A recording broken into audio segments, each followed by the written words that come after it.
Good morning. It gives me immense pleasure to extend a very warm welcome to you all to the seventh technical session of the three-day International Virtual Conference on Gender Studies. I'm Navya B and I will be a moderator for the session. The chairperson for the session is Dr. C. Govindaraj, Associate Professor and Head of the Department of English, Periyar University PG Extension Center, Dharmaburi, Tamil Nadu, India. I welcome you, sir, to this session.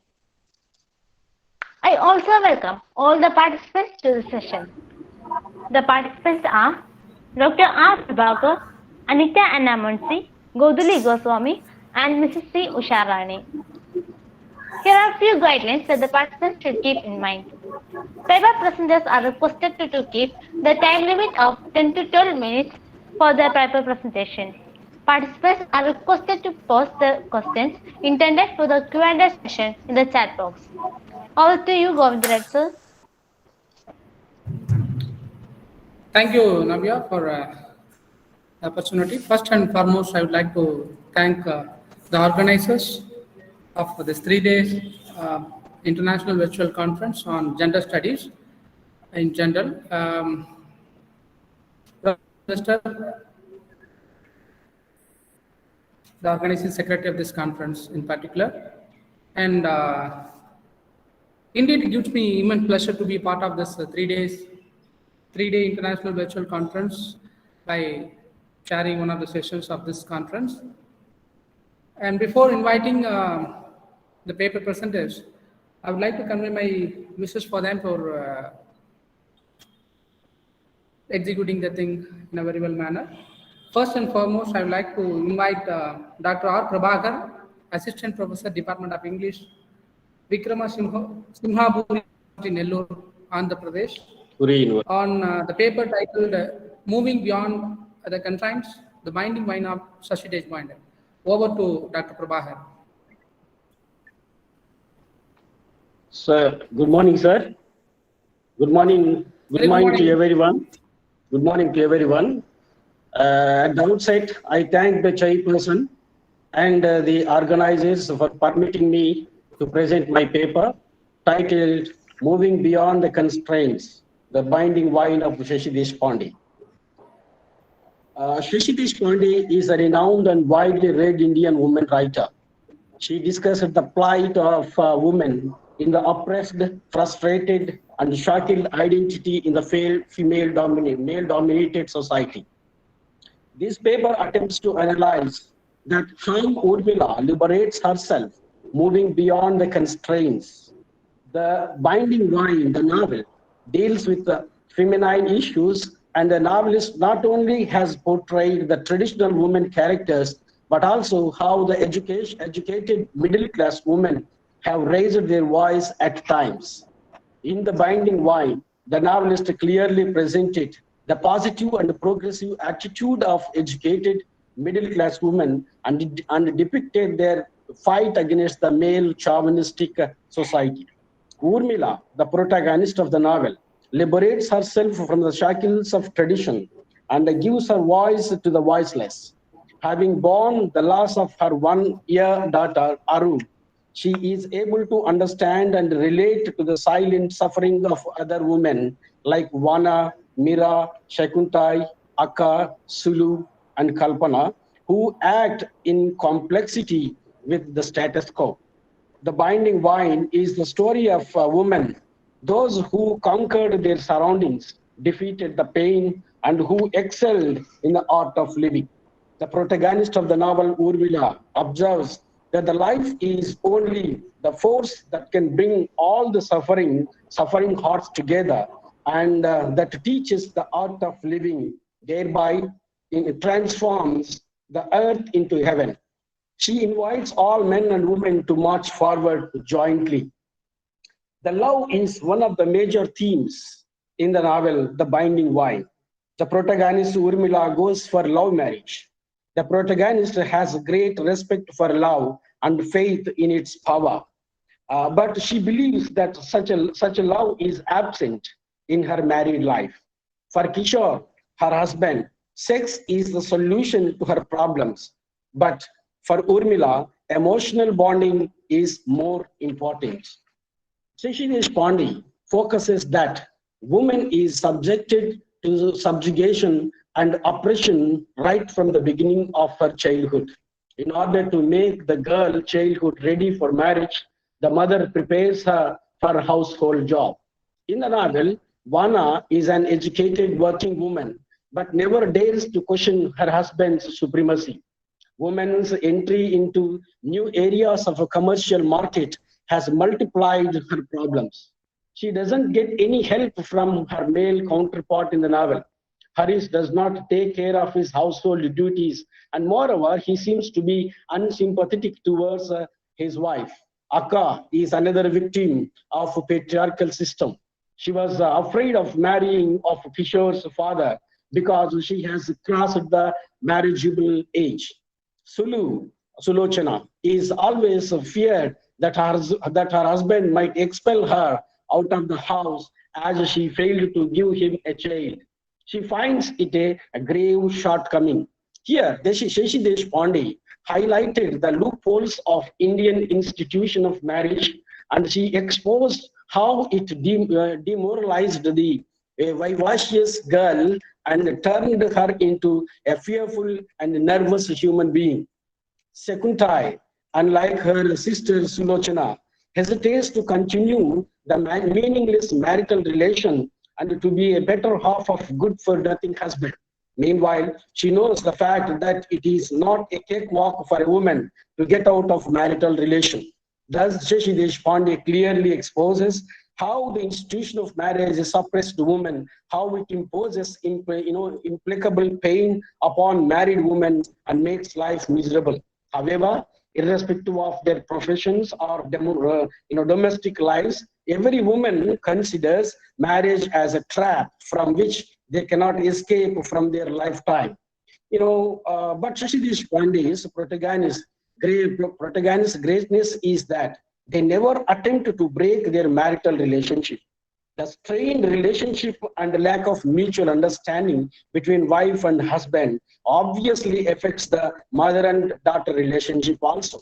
It is evident that Shashi Deshpande's heroines seem to have hostility towards mothers.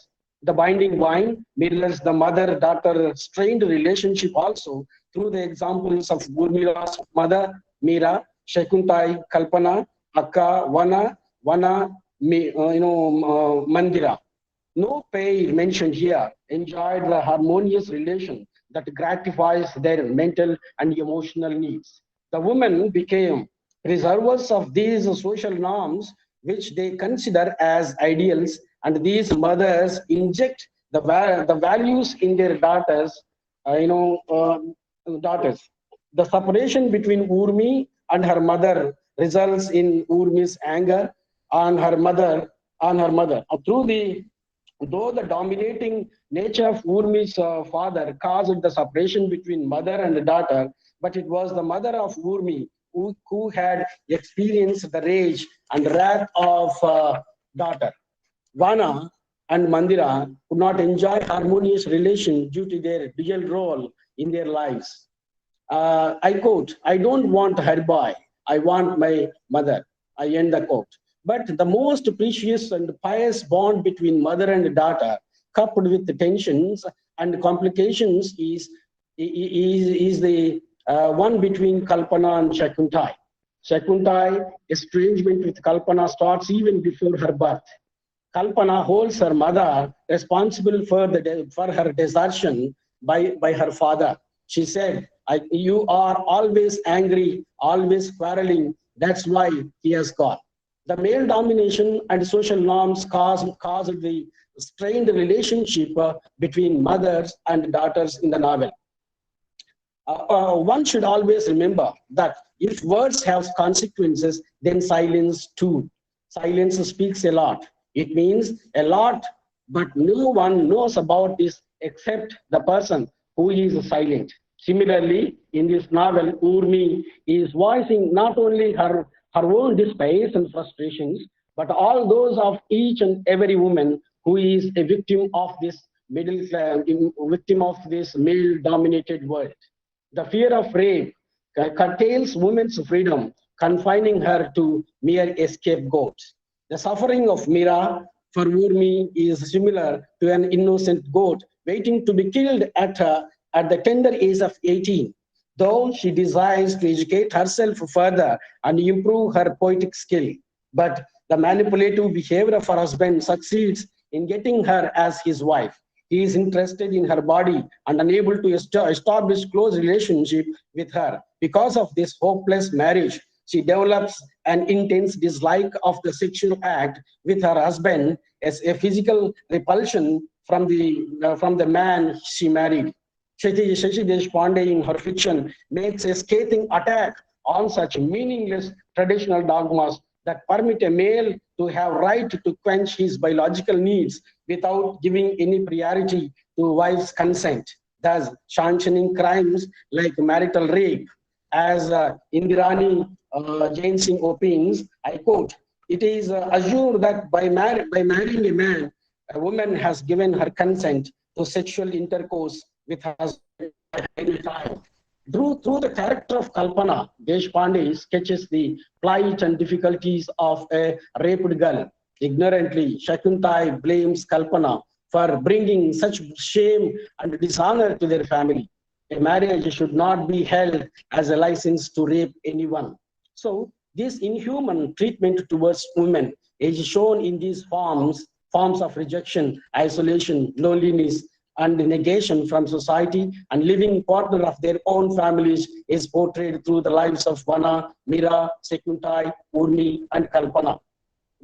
Through Urmi has no relation, though Urmi has no relation with Kalpana and Sekuntai, but she shares a bond and sympathy and emotional attachment.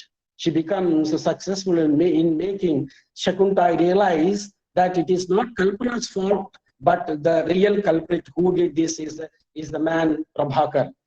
Urmila is educated, who shows rebellious side. Urmi realizes that a relationship becomes strained when one refuses to flow with the mainstream. So Urmi understands the power of love that binds people and saves them from being an alienated one. It is only through the bond of love that Urmi becomes successful in bringing a change in Sekuntai. Truly to say, she emerges as a voice of the voiceless by social norms. In spite of understanding of the value of love and relationship, she receives the greatest knowledge from Sekuntai. I conclude that the need of the survival makes the novel, The Binding Wine, a good novel. She believes that a change is a slow but sure process. Things are gradually improving. Hence, Urmila is not a revolt against the existing doleful system. She just tries to encourage her fellow women to redefine themselves.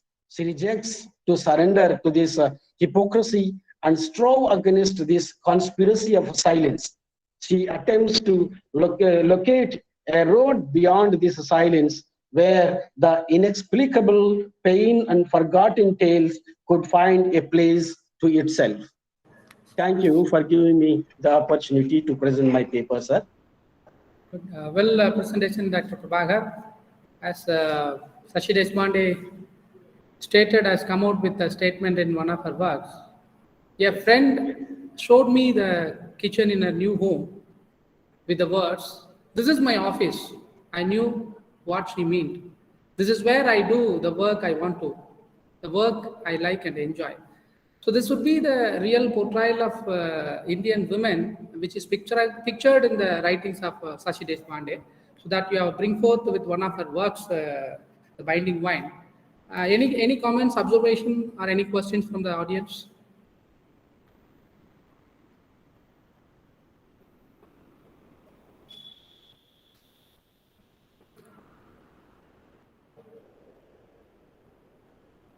Anything from audience side?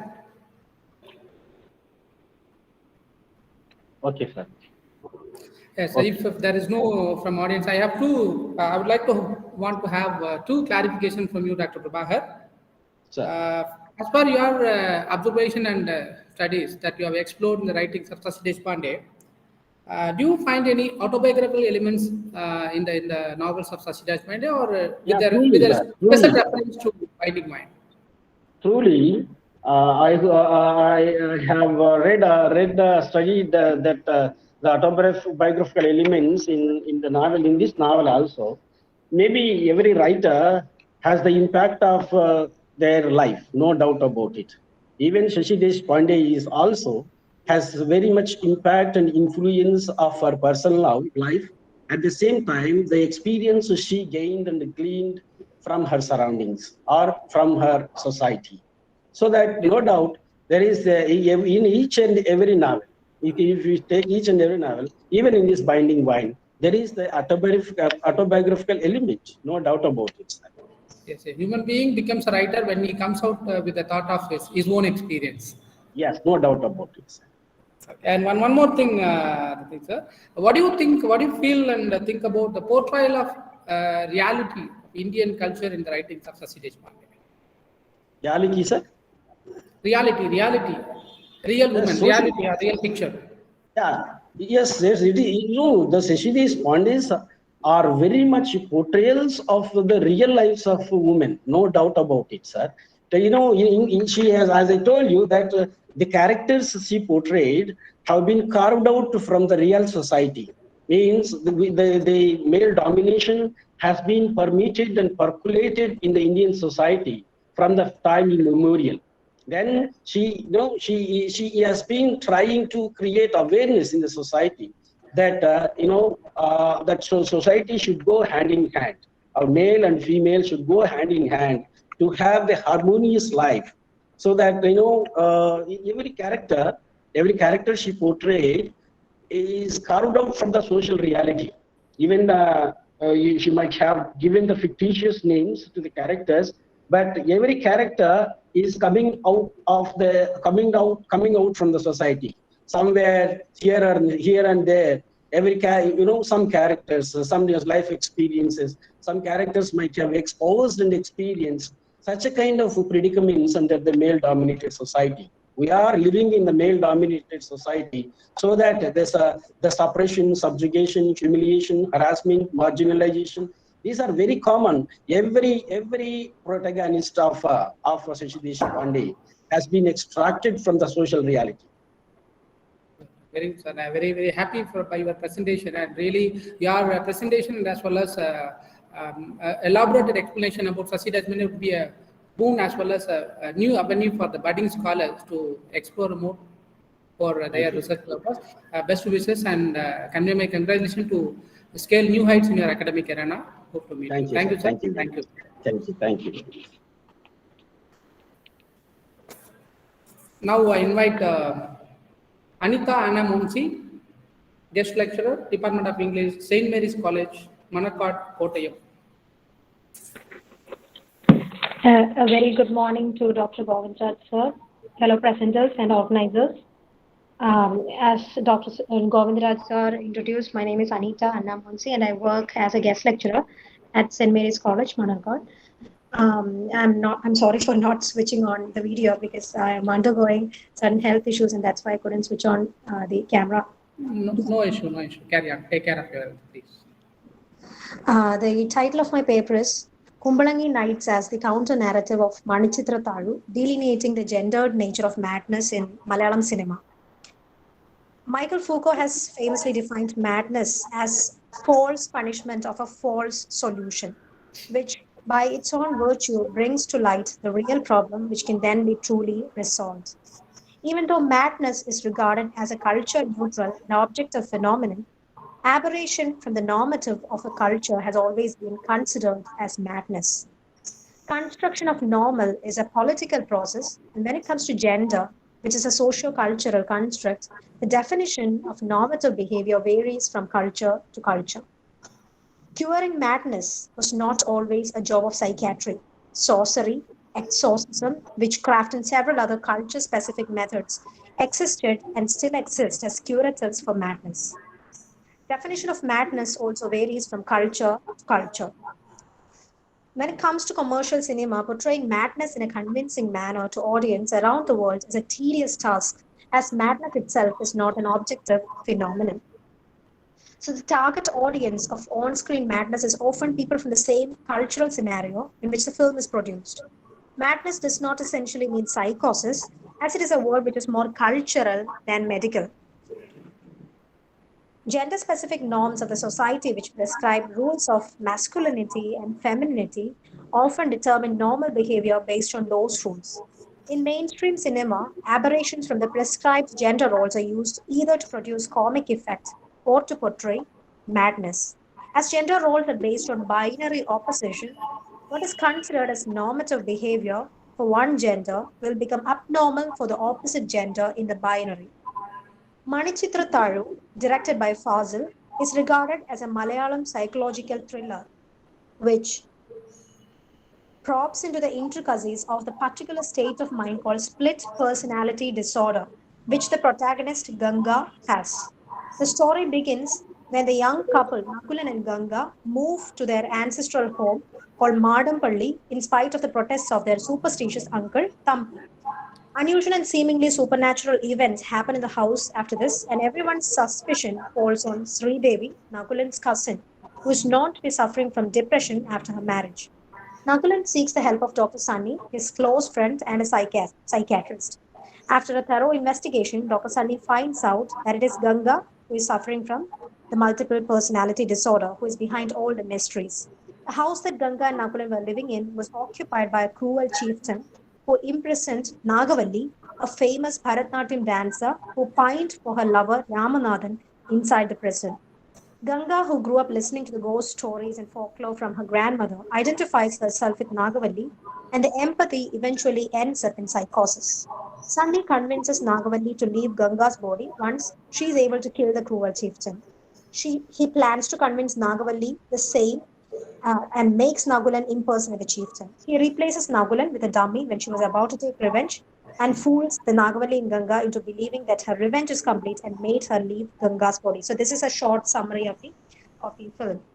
Then about the film, the curing of madness in the film is a treat for the eye, as Nagavalli, the revengeful woman, and the vigorous dancer, who is the other woman, is tamed to become Ganga, the timid and docile ideal woman.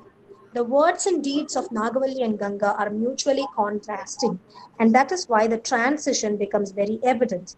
The moment in which Nakulan and the audience realize the illness of Ganga is also crucial.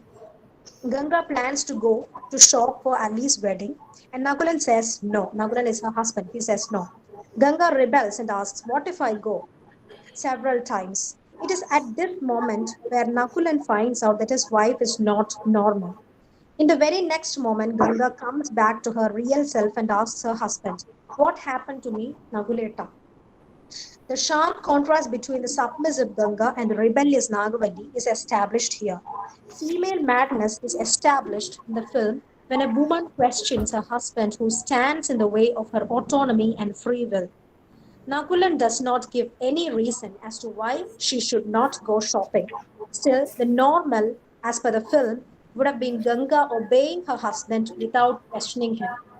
It is also important to notice how easily Dr. Sunny marks a normal woman, Sri Devi, as mad at the beginning of the film. Normal in any oppressive system is determined by the oppressor, not the oppressed. Patriarchy as a system is no different. Marriage in a patriarchal world is just another tool to tame the wild woman, an act of domestication or husbandry which is supposed to be done by the husband. In the character of Ganga, we can find a dancer trapped in a housewife's body. Subconsciously, she embraces her untamable self by empathizing with Nagavalli, the rebellious dancer. At the end of the film, where Ganga is cured of her illness, Dr. Sunny conducts a hypnosis session where he asks her questions to bring her back to normal life. When he asks her, "Who are you?" she says, "Ganga." Unsatisfied with the answer, he asks her to tell her name fully, and she says Ganga Magulan. Only after asserting this ownership does she really go back to normal life, the life of a passive, submissive, soft spoken wife. The semiotics of the differences between Ganga's and Nagavalli's characters reflect on the binary difference between an obedient wife in patriarchy and a fierce symbol of rebellion. Once Ganga gets her submissive selfhood free from any tinge of Nagavalli, the patriarchal household is re-established and everything is peaceful as before. That madness in Kumbalangi Nights is different from that in Manichitrathazhu. Kumbalangi Nights, directed by Shyam Pushkaran, is a Malayalam drama film which props into the chaotic lives of four brothers, Saji, Bobby, Bonnie, and Frankie, in a shattered house in Kumbalangi, a fishing village. Saji's father had married Bonnie's mother, who then gave birth to Bobby and Frankie. When the father dies, the mother abandons the boys to join a religious mission. Saji has anger management issues and often gets into a fight with Bobby, who is an unemployed youngster. Bonnie, who is mute, is protective of Frankie and loves him. Bobby falls in love with a girl in their own village, Baby. When he proposes to her, she asks him to talk to her family. Bobby takes Saji with him to meet Shami, Baby's brother-in-law. Shami rejects the proposal and subtly makes fun of Bobby's family. Saji consoles Bobby and advises him to find a job, which he does. Once, when Saji and Frankie fight with each other, Bonnie hits Saji. Afterwards, Saji leaves the house to drink with his friend Vijay. Drunken Saji tries to commit suicide. Vijay tries to save him and dies in the process. Saji goes to Vijay's house to apologize to his wife and finds her in labor. Later, he comes home with her and her daughter. Meanwhile, Bonnie has brought home an American tourist, Naila, who has been kicked out of a hotel by Shami for inviting Bonnie there. Baby decides to elope with Bobby as she realizes the fact that Shami will never approve of the relationship. Shami finds out Baby's plans and turns violent and abusive. He assaults Baby, her sister, and their mother, holding them captive to their own home. When Baby doesn't return his calls, Bobby gets anxious and decides to check on her. Bobby and his brothers manage to trap Shami using a fishing net and set the women free. The film ends with the marriage of Baby and Bobby. So this is a short summary of the film. And in Kumbalangi Nights, patriarchy itself is the madness. Leaving when Manichitrathazhu talks about madness inside patriarchy, Kumbalangi Nights portrays patriarchy itself as madness. Leaving the final outburst aside, Shami is the ideal Malayali husband with his tucked in shirt and trimmed mustache, who takes care of his wife and her family and posits himself as the head of the household in the absence of a father in law or brother in law. He calls his wife Mole, which is the Malayalam word used to address a female child. Shami, who childs his wife, does the same with his sister-in-law. He tells her, Mole, if something happens here, I am the one who is responsible.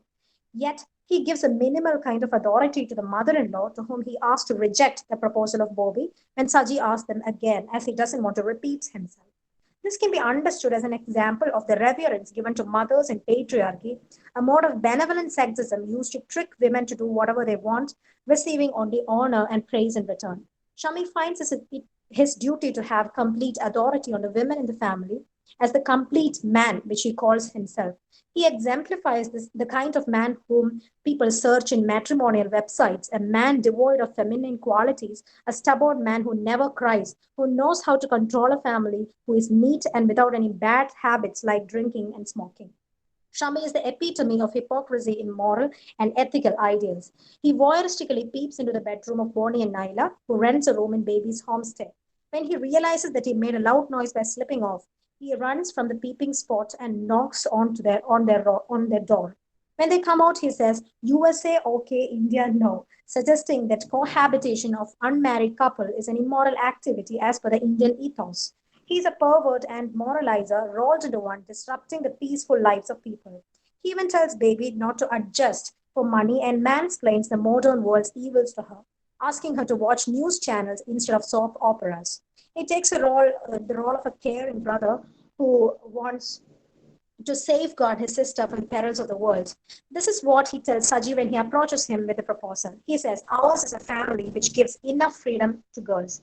And even though he understands Baby's interest, he needs to ensure that the situation of the family has improved before he approves the relationship. The seemingly non-violent patriarch in Shami goes out of control only when he realizes that Baby is out of his control. The portrayal of Shami as a deviant and madman reaches its zenith by the end of the film. Yet, even without violence, he is mad according to the film because patriarchy is the real madness. When Manichitra Tharu portrayed patriarchy as normative and rebelling against it as madness, Kumbalangi dares to satirize the patriarchs, deviating from the normal created by umpteen number of Indian films where benevolent sexism and patriarchy are the norms. The taboo against mental health is also shattered in the film. Saji's character cries his mind out when he consults a psychiatrist. He realizes that it is all right for a man to hug another man and cry, both of which are considered abnormal in the culture in which he lives.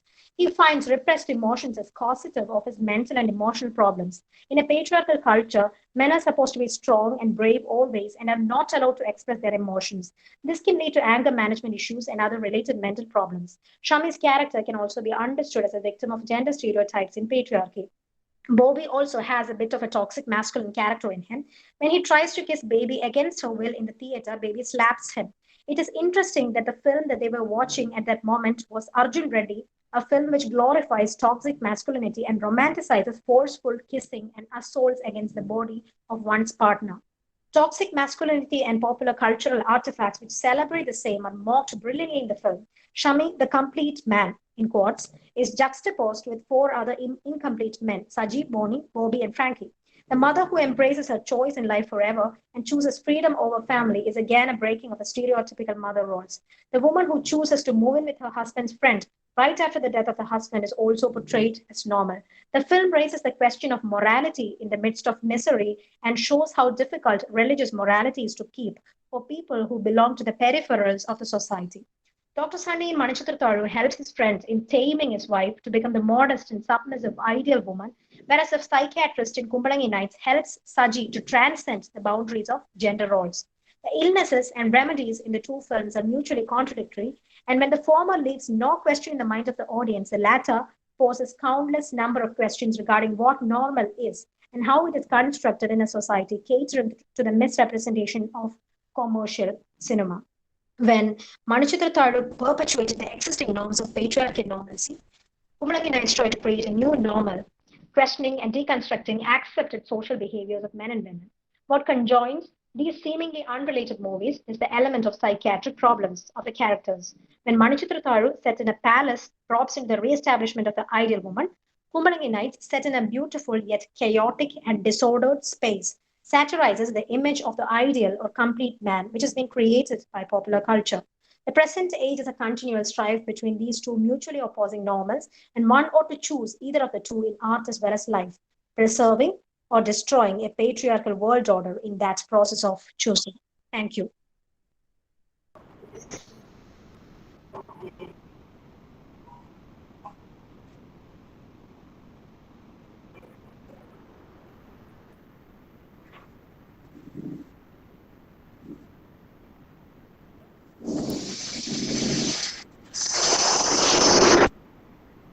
Well,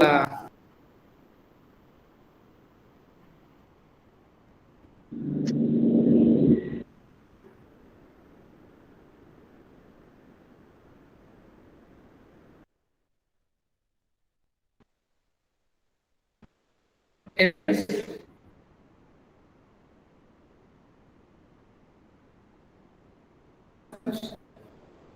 um, Anita, Yes, sir. I mean,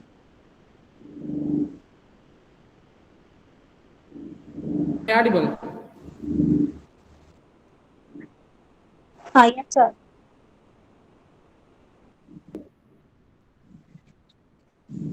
I don't Pardon? know if it is. These two films are very popular in Kerala. Two very famous Malayalam films. Okay. I don't know if it is based on a real life story I or think as something. far as my observation goes, you don't have an idea. Pardon, You don't sir? have an idea whether it is based on a real story. But I have heard that Manichitra Hello. Tharu is based on a story which has happened in a palace in Kerala itself. Yeah. I don't know the details of that. Okay. So when since you have explored the position of the place of women in these most famous films, what do you think women from peripheral to the center in the familial emotions and feelings? Yeah, in Kumbalangi Nights, women comes to the central, but in Manichitra Tharu, they are still at the peripheral. That is why Dr. Sunny, who is a psychiatrist, who is a man and a psychiatrist, is able to label a woman, a normal woman, as mad very easily in the form of in Manichitra Tharu. But when it comes to Kumbalangi Nights, women in that film, they have agency of their own. They are aware of the rights on their bodies. They are aware of the normals in the present society, and Voice they're is able to breaking. question the normals.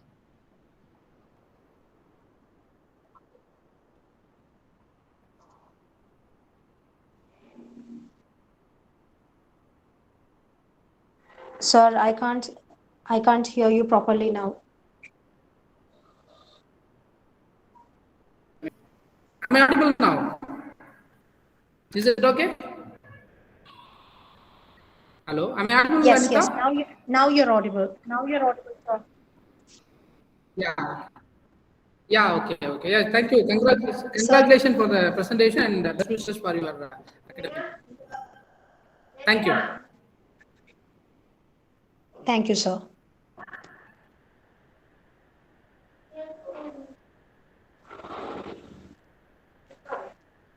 Yeah, now I would like to call Godhulli Gautami, Goswami, Assistant Professor Government Village, Dr. who is going to present a paper on othering in Shyam Elwood's Funny Boy.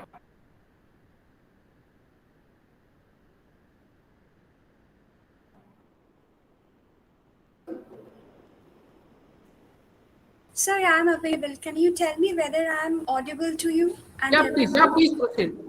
Okay, Yes, thank you you, are very sir. much audible. You may proceed. Thank you. Thank you, All the sir. best. So, good morning to you, the chair of this session, Dr. C. Govindaraj, sir, to my fellow presenters, and to all the participants right now listening to this. So, good morning from Kolkata. I am an assistant professor, as sir has said, in the Department of English, Dr. APJ Abdul Kalam Government College. And as sir has also stated that the subject, the topic of my paper deals with the ethnic and gender othering in Sham Salvador's Funny Boy. Now, before I start, I would just like to say that I don't have a PPT, so I hopefully the verbal component of my paper will compensate for the lack of the visual component. And secondly, I am aware of the time limit, and I would like to focus on the most relevant points in my paper because of the constraints of time. It's not possible to cover all the important points, so I will try my best to do that. Now, before I start my paper, another important point that I would like to make, and that is related to the topic at hand, it is that the 21st century globalized society is essentially Ms. palimpsestic in Goswami, nature. sorry for the interruption. Have you started presenting? Yes, sir, I have. Sir, can you You hear want me? to you want to present to others also, or for yourself you are having? Your presentation is not shown. That's what I'm asking. Sir, actually, I don't have a PPT. That's what I said, that hopefully my Okay. verbal component is Yeah, going to please make proceed. up for the Okay, lack proceed, of proceed. my visual component. Proceed, Okay, proceed. sir. Sorry for the interruption. It's okay, sir. Thank you, sir. So, as I was saying, that the 21st century globalized society is essentially palimpsestic in nature. That is to say that the socio-cultural fabric of our societies, it is made up of layers of pre-colonial and colonial histories, and therefore to come to a good understanding of such a multi-layered entity, the gaze or the lens of a binary structure where one thing is superior and the other is inferior is not appropriate.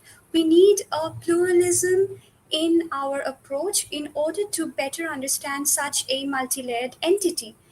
And I think that, what I'm going to look at in my paper, that is the concept of othering, it is perhaps more relevant in 2021 than in any other time. Of course, we have all gone through the colonial times and we have read about that, but somehow the legacy of othering, it is getting even stronger in 2021.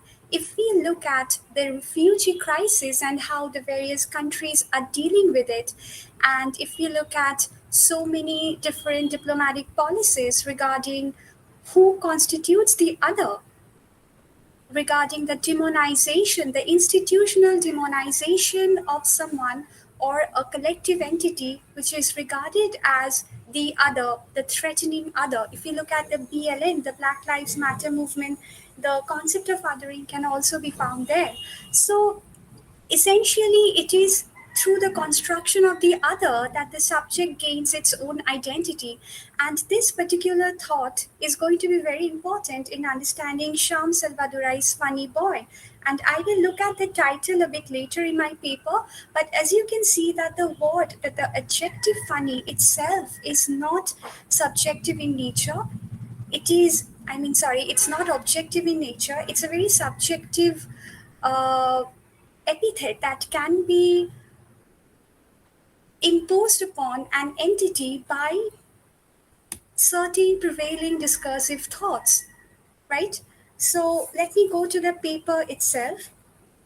Now, the post-colonial concern for displacement, difference, and diaspora finds an astute expression in the diasporic Sri Lankan Canadian author Sham Selvadurai's debut novel Funny Boy, which was published in 1994. It is a Bildungsroman that is episodic in structure, in which all the different portions are woven into an organic whole for the reader by the prescient narrative consciousness of the protagonist RG or Arjun Chelvaratnam, who is a wealthy Sri Lankan Tamil child growing up in 1980s Colombo. The novel seems to be predicated on an ambiguous correlation between a collective resistance against the epistemics of a hegemonic political discourse and an individual fight or a sort of pushing back against a heteronormative gender discourse. Selvadurai's narrative weaves a tale of the quest for self-determination and agency by the protagonist in a society that is caught up in the crosscurrents of conflicting political ideologies that thrive on constructing binary identities, which is essentially a fundamentally hierarchizing worldview that catalyzes reductive readings of entire communities as the demonized other. In the case of the novel, it is the Tamil Hindus who are seen as interlopers in what is essentially the territory of the Sinhalese Buddhists. It is set against this volatile and strife torn background of the establishment of ethnic supremacy and the complete negation of the other that RG, both in his childhood and adolescence, attempts to negotiate his identity as the gendered and ethnic other in his personal search for determining a consolidated subjecthood for himself. To quote Selvadurai himself, and I'm quoting from an interview that he had given to the renowned newspaper The Hindu, he says about the novel that he has written, Funny Boy, and I quote him, "It tells the universal story of the search for self and the search for love in a hostile world. This that is Archie's, act of rebellion in the name of love is part of Funny Boy's enduring appeal, and this transcends time and the politics of Sri Lanka." End of quote. Now, if we were to develop, beg your pardon. Now, if we were to delve deep, we will find that the concept of the evolution of a child protagonist in a time and space where hostile and destructive forces are functioning against him, and the consolidation of the protagonist's subjectivity by means of implementing strategies of resistance is not really an uncharted territory.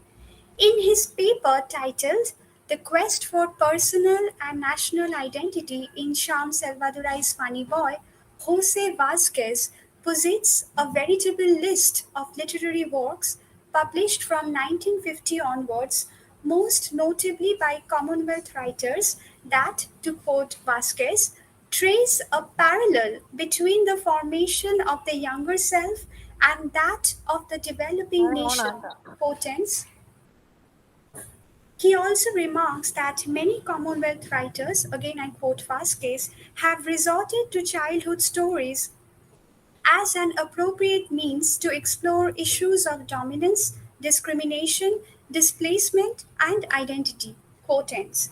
The rich literary tradition that he refers to includes works like George Lamming's In the Castle of My Skin, Ngugi Wa Thiong'o's Weep Not Child, Nuruddin Farha's Maps, Ben Okri's The Famished Road, and Cecil Foster's No Man in the House. Following in the vein of such traditional and canonized literary frameworks laid down by his predecessors, Salvadorai positions his post colonial protagonist as a recipient of a doubly layered prejudice. On the one hand, R.G. Chelvaratnam is vilified and bullied in school for being a Tamil Hindu in a Buddhist majority nation state, and on the other, the bearers of heteronormative gender ideas pin him down with a gaze that is colored by sexual prejudice. It is the addition of this extra dimension of gendered othering that lifts up an otherwise conventional post-colonial tale of displacement and marginalization in the context of political violence to the realm of an enriched pluralism teeming with symbolic richness. Salvadorai places RG in a position of ambivalent liminality, the interstitial third space that he inhabits, both as an ethnic Tamil deemed to be inferior in the binary hierarchy of Sri Lanka in the 1980s, and as a queer adolescent deemed to be an anomaly when seen through the lens of gendered hegemony, becomes the very mode of resistance that RG can manipulate for his own survival. Pertinent to this point is the question of the novel itself being autobiographical. When asked about this, Sham Salvadorai, in a 2011 interview to a queer organization named LGBT Asia Mid East, comments about the presence of autobiographical elements in Funny Boy, and he says, and I quote him, I am gay. The character in the book is gay. I am Sri Lankan Tamil. The character in the book is Sri Lankan Tamil. We came to Canada. They came to Canada. Therein ends the parallels. Quote ends. There is a portion in the first half of the novel in which this authorial, first hand, authentic experience perhaps manifests itself the most. We have RG in this portion of the novel musing about the implications of his homosexuality. And he says, and I quote from the novel, and then there would be the loneliness. I would be caught between the boys and the girls' walls, not belonging or wanted in either. Quote ends. Salvadorai makes his emotionally sensitive narrator experience the vulnerability of his liminal subject position right from the beginning of the novel. But R.G.'s world belongs to the fraught domain of the post colonial childhood narrative, which is buffeted by the crosswinds of ethnic warfare, while at the same time being buffeted by dogmatic ideas about what creates masculinities, about what consolidates the masculine subject position. Now, coming towards the end of my presentation, as there isn't much time, I would just like to go to the novel itself and talk about several sentences, or rather passages, where Salvadorai makes it clear how Archie, a as an adolescent who is still exploring his sexuality, finds it difficult to fit in. And just this struggle to fit into the conventional gender discourse makes him a rather lonely child with no friend and no confidant. In fact, if we look at Funny Boy, we will find that it is a novel that is episodic in structure, and it is separated into 6 episodes which are titled Pigs Can't Fly, Radha Auntie, See No Evil, Hear No Evil, Small Choices, The Best School of All, and Riot Journal and Epilogue. Of these 6 episodes, the chapters, the first one, Pigs Can't Fly, then small choices. Yes, sir. Am I running out of time? Yes, no, correct. Okay. Pigs can't fly, see no evil, hear no evil, small choices, and the best school of all. These are the episodes that deal exclusively with his crisis of a gendered identity, and the others like Radha Auntie and Riot Journal. These are the ones that deal exclusively with the political violence going on in a civil war striven in Sri Lanka that is uh, torn apart by the civil war. Now, in Pigs Can't Fly, for the first time, we hear the word funny, and I would just like to end with that particular passage and talk about its significance. It is basically based on the incident when RG, along with his other cousins, when he is very small, maybe 6 or 7 years old, he plays the game of Bride Bride, where in spite of being a boy, he is regarded as the best bride, the best child to play the role of a bride, until their foreign returned cousin Tanuja comes to their play and points out that she is a girl, so she is better suited to wear a sari and play the role of the bride.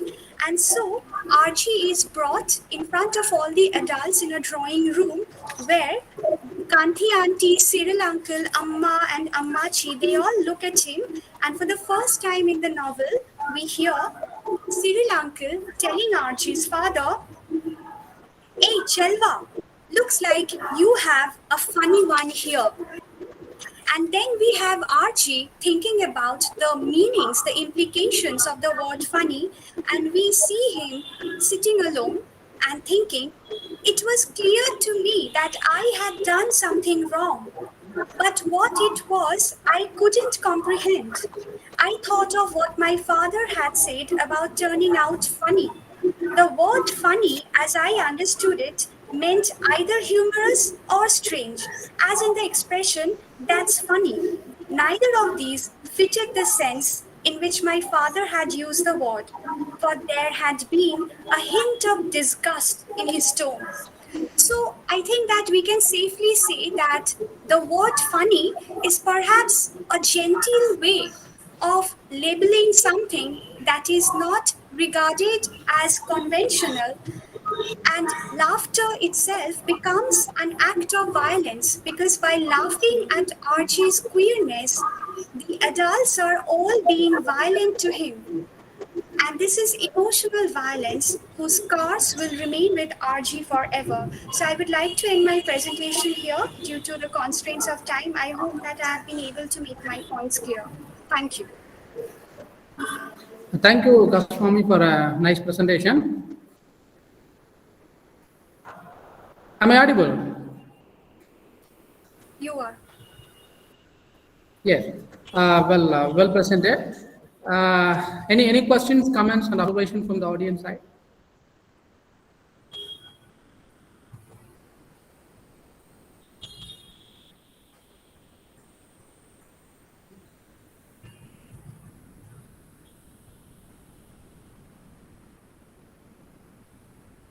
Goswami, I would like to have two clarification from you. May I? Yes. Yes, sir. Sure. Yes, sir. You have given the explanation for the word funny, and could you come out with some more explanation or significance of the title funny by? Usually, the word funny means being mischievous or naughty.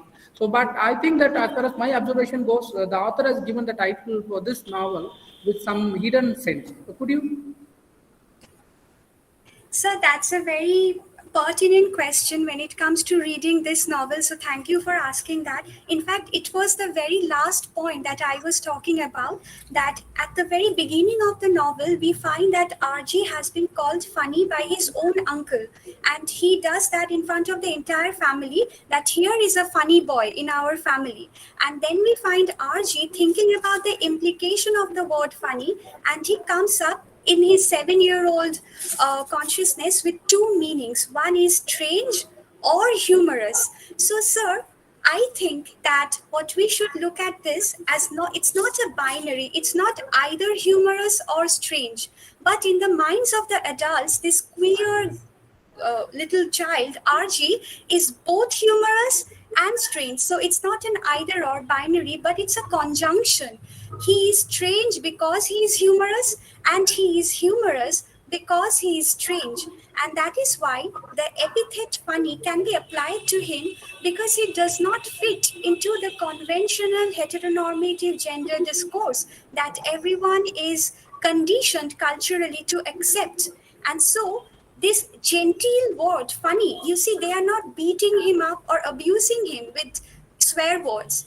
They are just calling him funny. But to RG's sensitive mind, this word itself is an act of violence. He feels emotionally violated by the adults' random use of the word funny whenever they look at him. So I think Salvadora is trying to say that laughter too can be an act of violence, because in laughter, the person being laughed at is somehow always the inferior one, the other, whereas the person laughing always holds the upper hand. That is why he can laugh at the other. And RG, at the age of 7, feels that he has been othered by his own family. Thanks. Well, presentation and explanation for the questions. Thank you, Goswami. Best wishes for the academic. Thank you so much, sir. Now I invite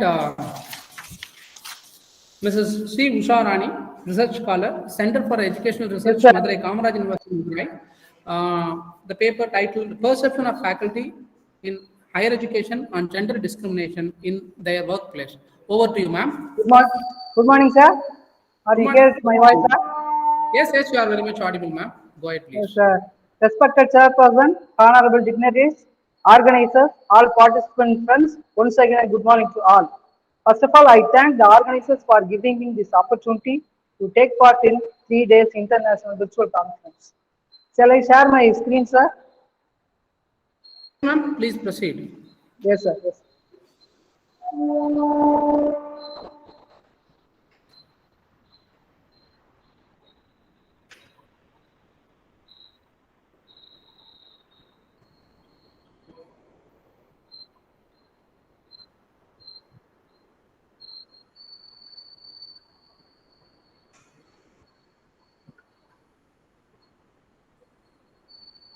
Are you able to see my screen, sir? Your screen is Sir? visible. Yes. Your screen is visible. Ah, But yes, sir. Yes, sir. kindly focus it properly. It is half zone. Is it Yeah. okay, sir? Yeah. Now it's okay. Please go ahead. So I am Usha Rani, Research Scholar, School of Education, Madurai Kamaraj University. The title of my paper is Perception of Faculty in Higher Education on Gender Discrimination in Their Workplace. Introduction. As we celebrate our 75th Independence Day of our country, there are so many laws and amendments implemented by government to protect women from overt discrimination. This decade has been more rejoiced on the positive development of women in India. The globe has been witnessing a massive growth through its empowerment of women. This is true in all sectors, especially in the area of education. Education has been the leader of growth, and the country has been working towards the improvement on literacy level.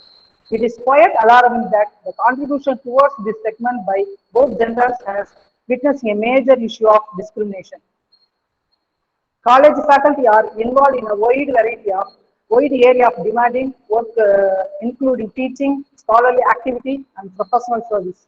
Although administration may have the same written standards for all faculty, women seem to share the perception of a difference between the way male and the female faculty members are treated in the work environment, and this perception impacts them professionally.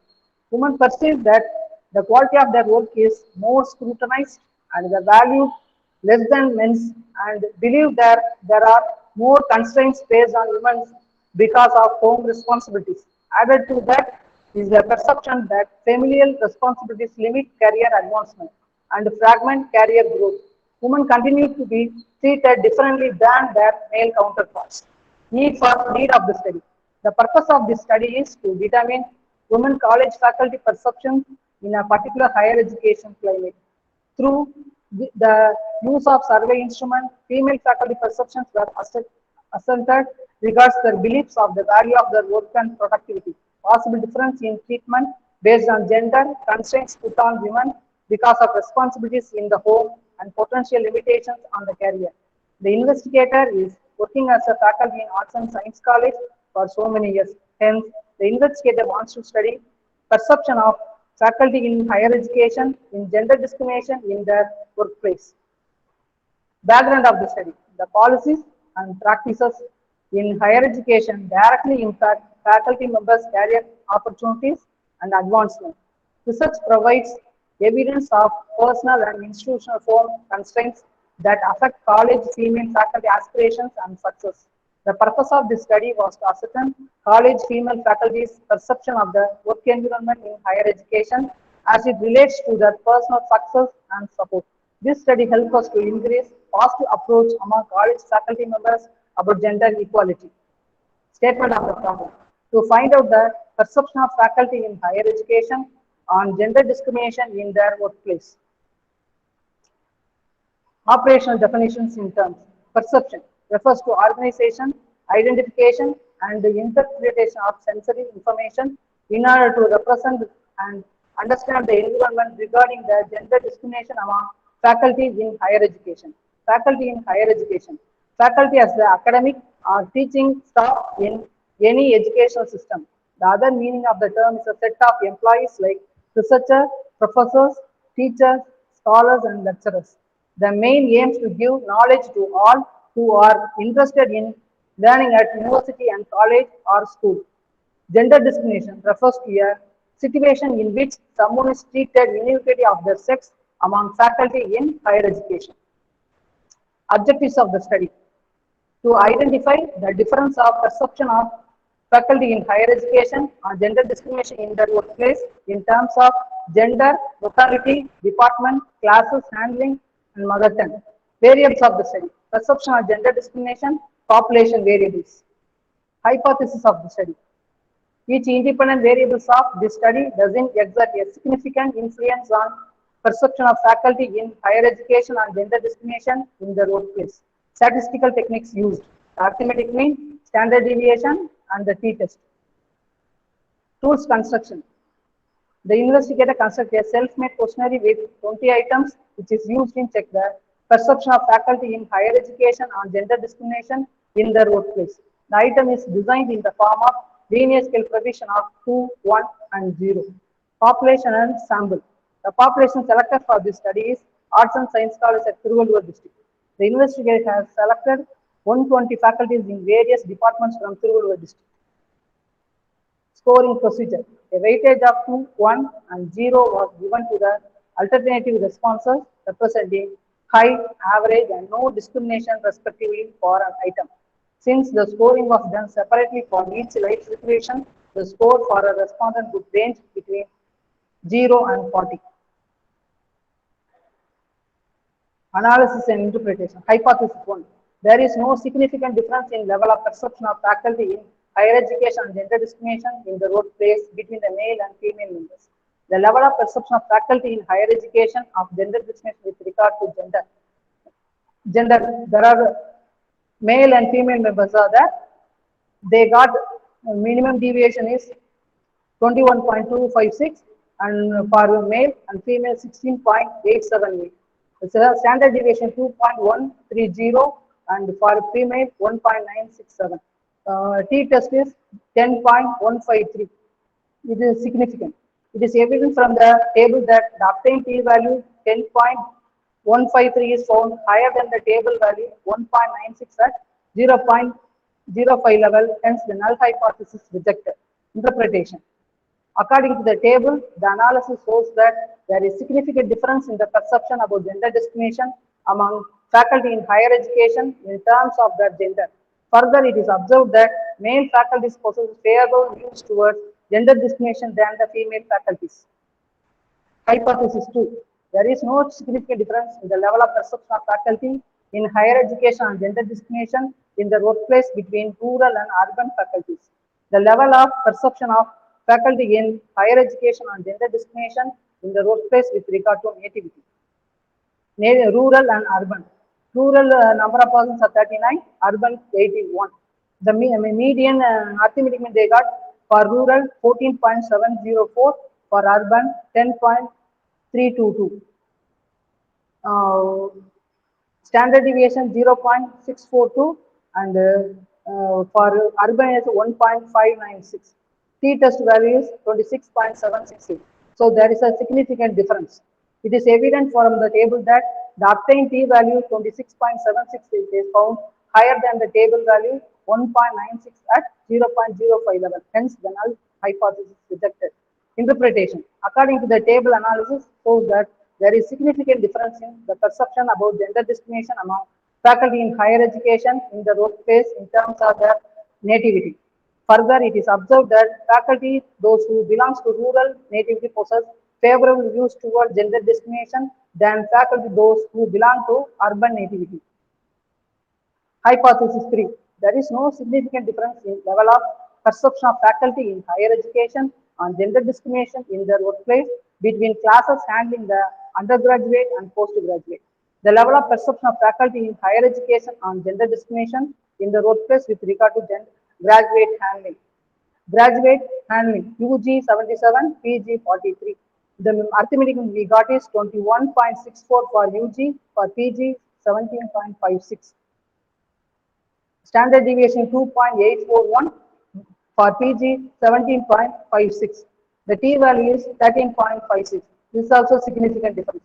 From the above table, it is inferred that the calculated T value 13.56 is greater than the table value 1.96 at 0.05 level of significance. Hence, the null hypothesis rejected. Interpretation. According to the table, the analysis shows that there is significant difference between the undergraduate and postgraduate faculty in the higher education in perception of gender discrimination in their workplace. Further, it is observed that the faculty, those who belong to undergraduate handling, possess favorable views towards gender discrimination than the faculty, those who belong to postgraduate. Hypothesis 4. There is no significant difference in level of perception of faculty in higher education on gender discrimination between the arts and science faculty. The level of perception of faculty in higher education on gender discrimination in their workplace with regard to subject handling. Subject handling. Arts and science. Arts, there are 75 members, science 45. The arithmetic we got it for arts 14.79, 9.23. Standard deviation 2.260 for 0.730. The T value is 6.65. This is also there is a significant difference. From the above table, it is inferred that the calculated T value 6.45 is greater than the T value 1.96 at 0.05 level of significance. Hence, the null hypothesis rejected. Interpretation. According to the table, the analysis shows that there is significant difference between the arts and science department's faculty in perception on gender discrimination in the workplace. Further, it is observed that faculty, those who have belongs to arts, possess favorable views toward gender discrimination than the faculty, those who belong to science subjects handling. Hypothesis 5. There is no significant difference in level of perception of faculty in higher education on gender discrimination in the workplace between rural and urban faculty mother tongue. The level of perception of faculty in higher education on gender discrimination in the workplace with regard to mother tongue, rural 49, urban 71. Ultimately, we got it 20.513 for urban 20.140. Standard deviation 2.446 for urban 2.547. T value 1.265. There is no significant. It is evident from the table that the obtained T value 1.265 is found that less than the table value 1.96 at 0.05 level. Hence, the null hypothesis accepted. The research hypothesis rejected. The T value reported that there is no significant difference among rural and urban faculties mother tongue in their level of perception on gender discrimination. Hypothesis. Delimitations of the study. The present study has been restricted to the perception of faculty in higher education on gender discrimination in their place. The present study is restricted only to the college in Tiruvallur district. The present study is restricted only to arts and science college. Scope of the study. Through this study, the investigator hopes to reach out the millions of faculty across the country to stress the importance of perception of gender discrimination and change their attitude to treat each gender equally in their future. The investigator accepts expects that this study will throw more light on the perception of gender discrimination and its advantages towards equality. The finding will help you to extend useful suggestions to the institutions, college professors, and college students. Education implication. Establishing schools respecting faculty with each other in their workplace. Providing training programs to faculty in higher education and treat the faculty equally in society. Supports participation and giving group work among faculties. From this, I will conclude my paper presentation. Thank you for this opportunity, for giving this opportunity. Thank you, sir. Thank you, madam. Wonderful presentation. I think it seems not like a paper presentation, and I had an experience of attending an YOS examination. Nice, well, madam. Because my research topic is relevant to this gender discrimination. Okay, That's why I think you are yet to submit your thesis. Am I right? You are yet to submit your thesis. Am I right? Yes, sir. Yes, sir. Okay. Best wishes, ma'am. Best wishes for the Yes, early sir. completion of your research progress. And any observation, comments, and questions from the audience side, please.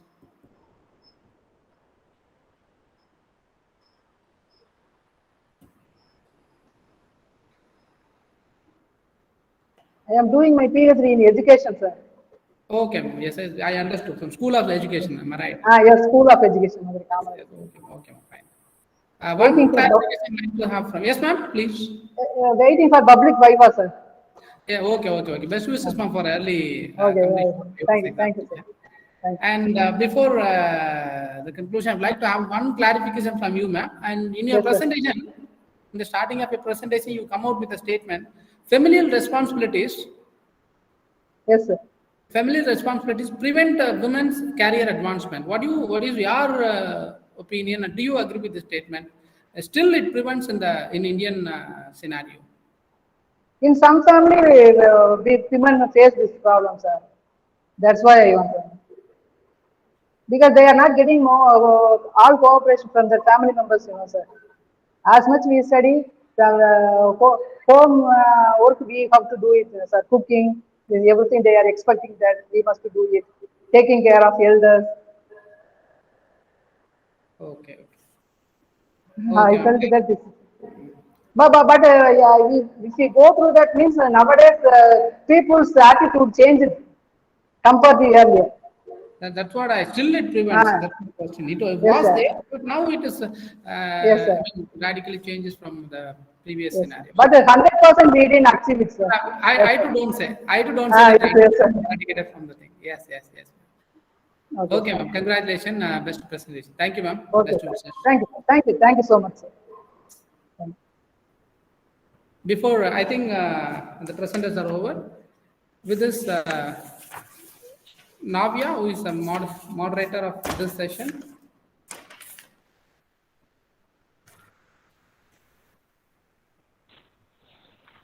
Thank you, Dr. Navya? Yeah. Govindaraj for chairing this session and giving. Yes, before I take leave of you, I would like to convey my congratulations and gratitude to. I also thank all the participants. Your voice is not audible, yes, Navya. You are not audible. Sir? Your voice is breaking. I'm sorry.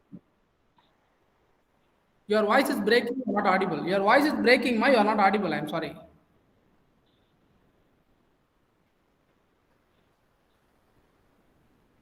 Sir, can you hear me? Continue? Oh, sorry, sir. It's because your voice is breaking. You are not audible. Oh, sorry, sir. It's because my mobile network. Yeah. Okay. No issue. Before I. Yeah, sir. Okay. No issue. Before I take leave of you, I would like to thank the organizers and Regine Silver for giving me a wonderful opportunity. I had some problems. My hearty congratulations to all the paper presenters. Thank you. Thank you all. Pardon? Okay, Navya, continue. Okay, Navya. Thank you.